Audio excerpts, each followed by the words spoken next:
All right, I've been meaning to do this video for a while. In fact, there's a couple videos, but anyway, I'm doing some like season, prep on this bike.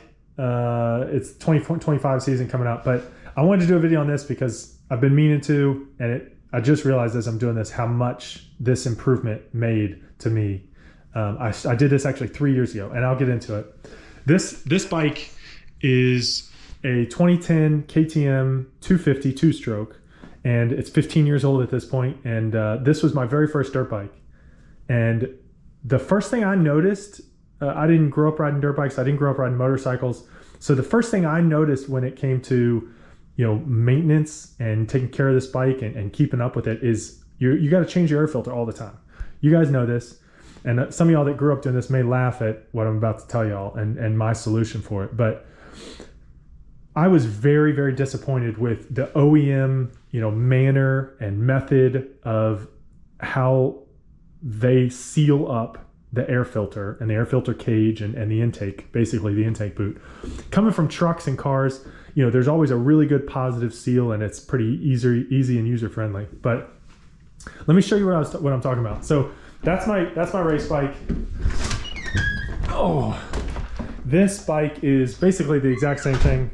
I bought this as like a practice bike, so it's exact same frame, geometry, bike, and motor, all that. But this one's stock.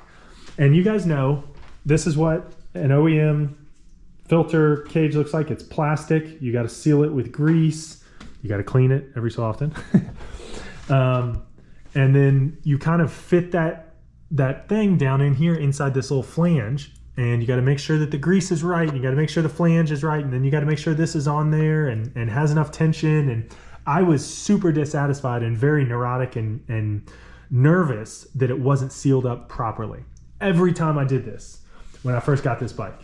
So, and I know a lot of y'all have the same problem, but so my answer was to go looking for a solution, and I found it. And here I am fixing this bike up, doing a little odds and ends, and I'm realizing how much this thing meant to me and what a weight off my shoulders to do this. So that I did this.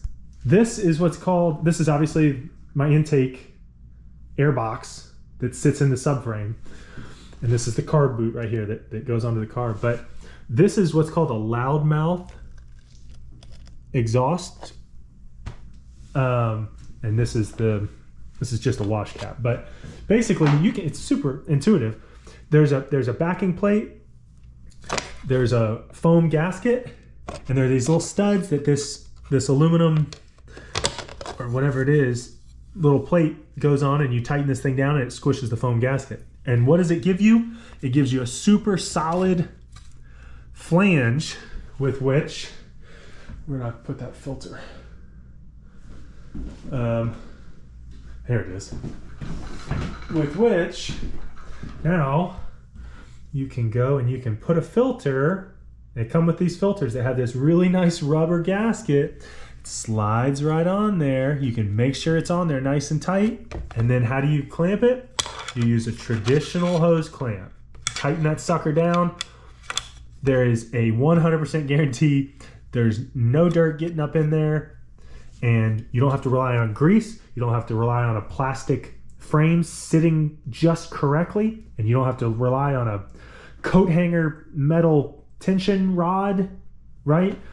All of those variables are gone. You have a flange, a boot that goes on it, and a hose clamp that gets it tight. So this made me very, very happy.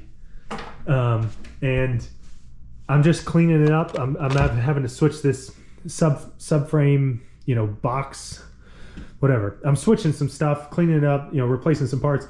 And I just realized like some of the original grease from 3 years ago is still on this thing. I used to check this all the time, every time, just, run a finger, see if there's dirt, always bone dry. That's 3 years, 250 plus hours on this bike, a top end and a half, basically, maybe even 2.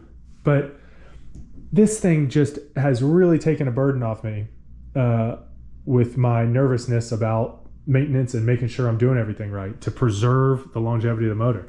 Everybody that rides dirt bikes know that is a huge, huge deal to keep that carburetor, intake, and motor clean of dirt, sand, mud, all the stuff that gets thrown up in these air boxes, or that you drive through, it gets sucked up. So this kit, I bought this off Rocky Mountain I bought it maybe 6 months after I bought this bike, because I realized right away, but it was on Rocky Mountain. I just looked, you can't find it on Rocky Mountain anymore.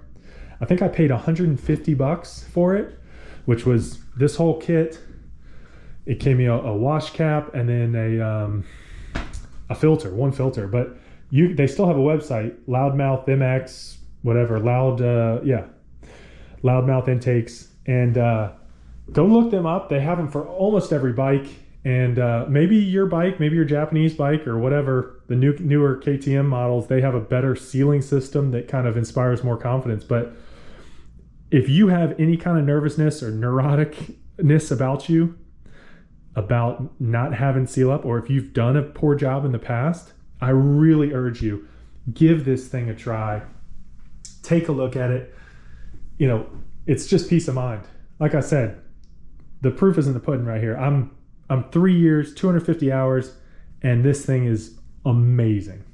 Now, I will say, on their website and maybe other places, they advertise that, this system, this proprietary system and all this stuff, it adds horsepower or whatever. Sure. Okay, sure. That's not why you buy this. You buy this if you want to make dang sure that you're sealing out dirt. Period. So take it with what you will. You can say something in the comments if you guys grew up and think this is redundant or silly, or a waste of money. But I'll tell you, as somebody that has raced and put this thing through, super crazy mud events, the driest, dustiest, if you watch any of my videos, you know the conditions that we race in sometimes. This has been worth every single penny. So yeah, be on the lookout. I'm going to make another video here about my control setup here that I've done for this last year. And it's actually got me thinking with what's the guy's name? Voland on Supercross. He's trying to do the same thing. But anyway, that's for another video. Thank you. See ya.